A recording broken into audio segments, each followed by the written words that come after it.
Welcome to my channel Tech Easy Learning. आज हम start करने जा रहे हैं एप्टीट्यूड की सीरीज़।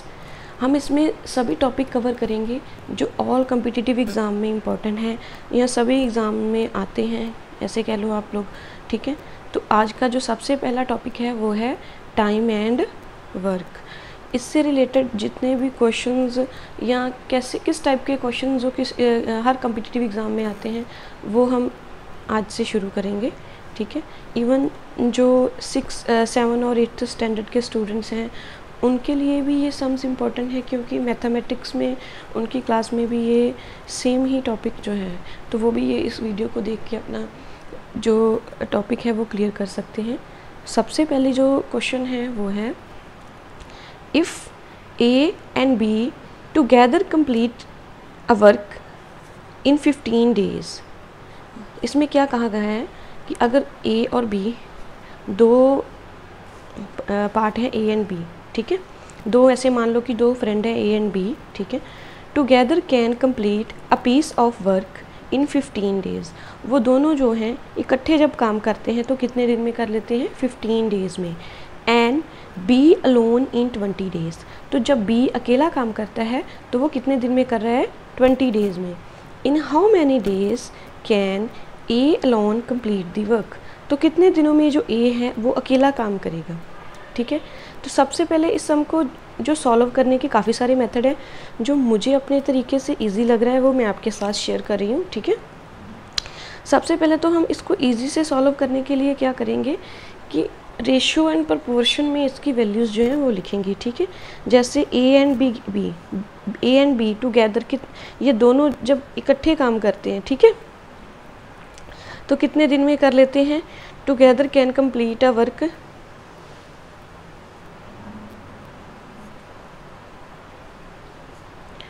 15 डेज़। ठीक है, और बी जो बी है वो कितने दिन में? बी डन वर्क,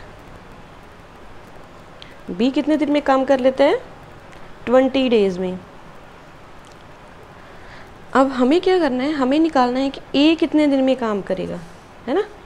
तो ए कितने दिन में काम करेगा उसको निकालने के लिए सबसे पहले जो है A and be together complete a work, जो हमने लिखा था 15 डेज़, उसको हम फ्रैक्शन में लिख लेंगे 1/15 एंड 20 डेज़ को हम ऐसे लिख लेंगे 1/20। ठीक है, इससे क्या होगा कि आपको सॉल्व करना, जो एलसीएम लेके सम को सॉल्व करना इजी हो जाएगा और इजी वे से हमारा जो आंसर है वो आ जाएगा इस मेथड से। ठीक है, तो सबसे पहले अब हम क्या करेंगे कि जो ए प्लस बी इन दोनों का जो काम था वो टोटल हो रहा है 1/15 में, एंड बी का अकेले का काम हो रहा है 1/20 में। हमें अब कौन सा निकालना है? ए का।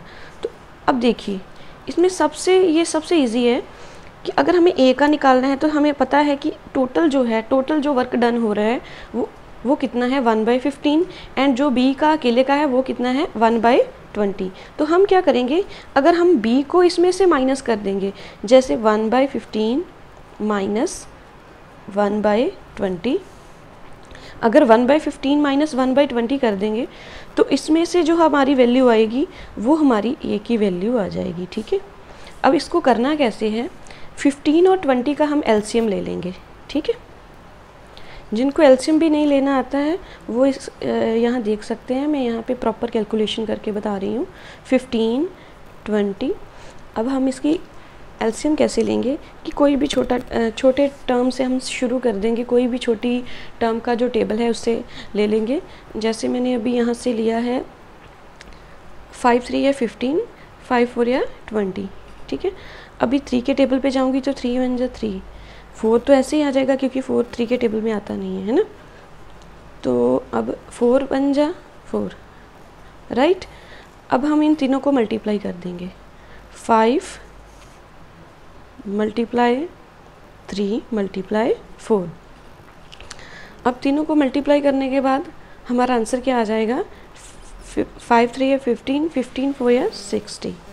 ठीक है, जो हमारा एलसीएम आ गया है वो अब कितना आ गया है? 60। ठीक है, तो अब हम देखेंगे कि किस नंबर से अगर हम मल्टीप्लाई करें 15 को तो हमारा 60 आ जाएगा। वो कौन सा नंबर है? 4।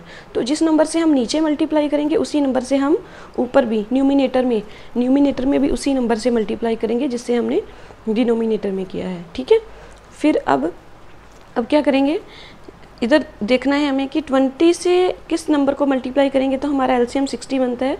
तो 20 से अगर हम किसको मल्टीप्लाई करेंगे? 3 से। 3 2 6 60 बन जाएगा। तो ऊपर भी हमें न्यूमिनेटर में भी हमें क्या करना पड़ेगा? मल्टीप्लाई करना पड़ेगा 3 से। तो अब देखो 4 1 है 4, 15 4 60 माइनस 1 इंटू 3 3, 2 इंटू 3 60। अब जो डिनोमिनेटर है, जो एलसीएम है, वो सब सेम आ गया है। तो हम इसको क्या करेंगे? कॉमन ले लेंगे। 60 4 माइनस 3, 4 माइनस 3 क्या हो जाएगा? 1, राइट। यानी कि अगर A can complete a work in, जो ए है वो कितने दिन में अब काम कर रहा है? 60 डेज में।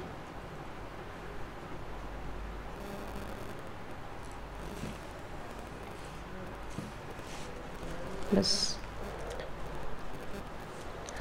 अब इससे क्या हुआ सॉल्व कि जो ए अकेला है वो कितने दिन में काम कर रहा है? 60 डेज में। आई होप आपको ये क्लियर हो गया होगा कि कैसे करने हैं ये सम। अभी इससे रिलेटेड ही मैं सेकंड प्रॉब्लम आपको बताऊंगी। ठीक है,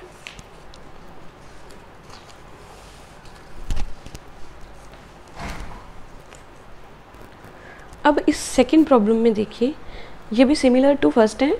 अब इसको हम कैसे करेंगे? A and be together can complete a work in 3 days. इसने भी क्या कहा है कि ए एंड बी जो दोनों हैं वो इकट्ठे कितने दिन में काम कर रहे हैं? 3 डेज में, right. They start together but after 2 days be left the work. ये दोनों इकट्ठे स्टार्ट कर रहे हैं, बट 2 दिन के बाद जो बी है वो काम को क्या कर देता है? लेफ्ट कर देता है, छोड़ देता है। If the work is completed after 2 more days, अगर काम को करने में 2 दिन ज़्यादा लग रहे हैं तो बी जो अकेला है वो कितने दिन में काम करेगा? ठीक है, तो सबसे पहले तो हम लिख लेंगे कि कितने दिन में किसने क्या काम किया।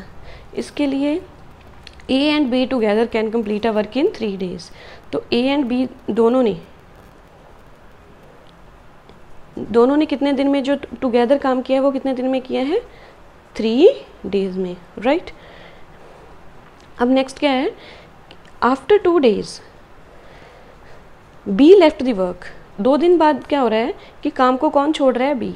मैंने आपको पहले भी बताया था कि अगर हम इसको लिखेंगे वर्क को तो कैसे लिखेंगे? जैसे ए एंड बी दोनों ने काम किया तो प्रपोर्शन में से लिख देंगे 1/3 से। ठीक है, तो अगर 2 दिन बाद जो बी है वो काम को छोड़ रहा है ना, तो अब उससे क्या करेंगे हम कि 2 इंटू ये जो सारी टर्म है 1/3 इससे मल्टीप्लाई कर देंगे।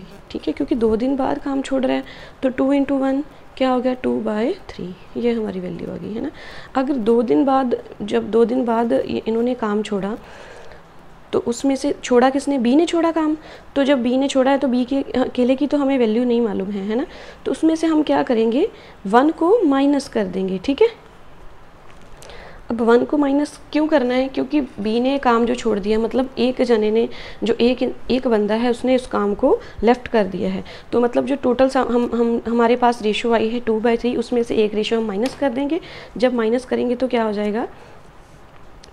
3 इंटू 1 3 माइनस 2/3 1/3। जो हमारी रेशो आ रही है फिर कितनी आ रही है? जब बी काम छोड़ देता है तो 1/3 आ रही है। अब उन्होंने क्वेश्चन में कहा है कि अब जब बी ने काम छोड़ दिया है तो तब कितने दिन ज़्यादा लग रहे हैं? 2 दिन ज़्यादा लग रहे हैं। मतलब बी ने जब काम छोड़ दिया था तो कितना मतलब रह गए थे हमारे पास? 1/3 रेशो आ गई थी। अब उसमें भी 2 दिन ज़्यादा लग रहे हैं। 2 दिन ज़्यादा लग रहे हैं तो मतलब नंबर ऑफ़ 2 days को हम उससे मल्टीप्लाई कर देंगे। नंबर ऑफ़ 2 days को मल्टीप्लाई करेंगे तो क्या आ जाएगा? 1/6। तो अब 2 इंटू 3 करेंगे तो 1/6, यानी कि 6 days में। जो ऑप्शन नंबर बी है वो हमारी करेक्ट है। टोटल जो काम है बी कर रहा है अकेले कितने दिन में कर रहा है? 6 days में कर रहा है।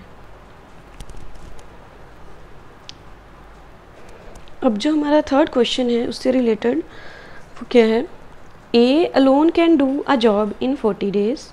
जो ए है वो अकेला जब काम कर रहा था तो कितने दिन में कर रहा था, 40 डेज में। In how many days can be alone do the job. अब कितने दिन में जो बी अकेला है वो काम करेगा, ये क्वेश्चन हमसे पूछा गया है। If together they can complete the work in 8 days. जब ए अकेला, ए alone can complete the work,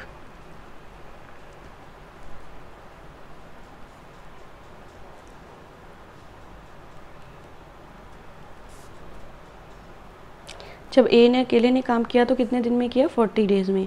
तो अब हमें पता है कि हम इसको रेशियो में लिख देंगे। रेशियो में क्यों लिख रहे हैं मैं बार बार बता रही हूँ, क्योंकि हमें अब इसका एलसीएम ऐसे सॉल्व करेंगे, एलसीएम ले लेंगे तो इजी से जो इसकी वैल्यू है वो आ जाएगी, ठीक है। और जो वर्क डन है, जो वर्क है वो एफिशिएंसी से डायरेक्टली प्रोपोर्शनल ही होता है नंबर ऑफ़ डेज से, टाइम से, ठीक है। तो इससे वो जो चीज़ें हैं वो ईजिली हमारी निकल जाएंगी, ज़्यादा हमें कैलकुलेशन करने की भी ज़रूरत नहीं पड़ेगी। अब क्वेश्चन में क्या कहा गया था कि A alone can do the job in 40 days. A जो है वो अकेला कितने दिन में काम कर रहा है, 40 डेज़ में, राइट। तो हमने उसको कैसे लिख लिया, 1/40। अब ए एंड बी टुगेदर, ये दोनों टुगेदर कितने दिन में काम कर रहे हैं, 1/8 डेज़ में। अब इन्होंने पूछा क्या है कि जो बी है वो अकेला कितने दिन में काम जो है वो कंप्लीट कर लेगा, है ना। तो ये हमारा सम जो है, जो हमने फर्स्ट सम किया था उसी से रिलेटेड है कि हमें एक की वैल्यू पता है, एक की टोटल, जब हमें टोटल वैल्यू पता हो, जैसे हमें पता है कि A and be together can complete a work in 1/8 days, तो हम क्या करते हैं कि उसमें से दूसरी को माइनस कर देंगे। माइनस कर देंगे तो जो बची हुई वैल्यू उसका वैल्यू आ जाएगा। जैसे बी की हमें अब निकालना है कि बी कितने दिन में काम करता है, तो उसके लिए क्या करेंगे, 1/40 माइनस 1/8, राइट। तो अब क्या करना पड़ेगा, इसका भी हम क्या करेंगे, एलसीएम ले लेंगे 40 × 8 का, राइट। 4 को 10 से मल्टीप्लाई करेंगे तो 40 आ जाएगा, राइट। 4 को 2 से मल्टीप्लाई करेंगे तो क्या आ जाएगा, 8। अब हम क्या करेंगे, 2 से मल्टीप्लाई करेंगे, 2 को 5 से करेंगे 10, 2 × 1 2, 5 × 1 5 1। अब हम इन सबको आपस में मल्टीप्लाई कर देंगे, 4 × 2 8, 8 × 5 40, यानी कि जो हमारा एलसीएम बच रहा है वो क्या आ रहा है, 40, है ना। तो हमें देखना है, यहाँ पे तो 40 ही आ गया, हमें देखना है अभी यहाँ किससे मल्टीप्लाई करें तो 40 आ रहा है, 1 से मल्टीप्लाई करके 40 आ रहा है, तो 40 × 1 40 आ गया, ठीक है। तो ऊपर भी हमारा 1 से ही मल्टीप्लाई 1 ही आ जाएगा, ठीक है। अब यहाँ पे देखना है कि 8 को किस नंबर से मल्टीप्लाई करेंगे 40 बन जाए, तो 8 को अगर हम 5 से मल्टीप्लाई करेंगे, 8 × 5 क्या आ जाएगा, 40। तो हम ऊपर भी जो न्यूमिनेटर है उससे भी मल्टीप्लाई कर देंगे 5 से, ठीक है। अब दोनों का जो कॉमन है वो डिनोमिनेटर वो क्या आ रहा है, हमारा 40 आ रहा है, यानी कि 5 × 1 5 माइनस 1 क्या हो जाएगा, 4/40। अब 4 को अगर हम 10 से मल्टीप्लाई करेंगे तो क्या आ जाएगा, 40। तो हमारी वैल्यू क्या आ गई, 1/10, यानी कि जो टोटल काम हो रहा है वो कितने दिन में हो रहा है, 10 डेज़ में हो रहा है। आई थिंक ये सबसे बेसिक क्वेश्चंस थे जो मैंने आज आपको बताए हैं, ठीक है। जिनको बिल्कुल भी बेसिक्स क्लियर नहीं है, अगर वो मेरी वीडियो शुरू से देखेंगे तो अच्छे से उन्हें क्लियर हो जाएंगे। तो आई होप कि आपको ये वीडियो अच्छी लगी। अगर अच्छी लगी है तो please like, subscribe and share. Thank you.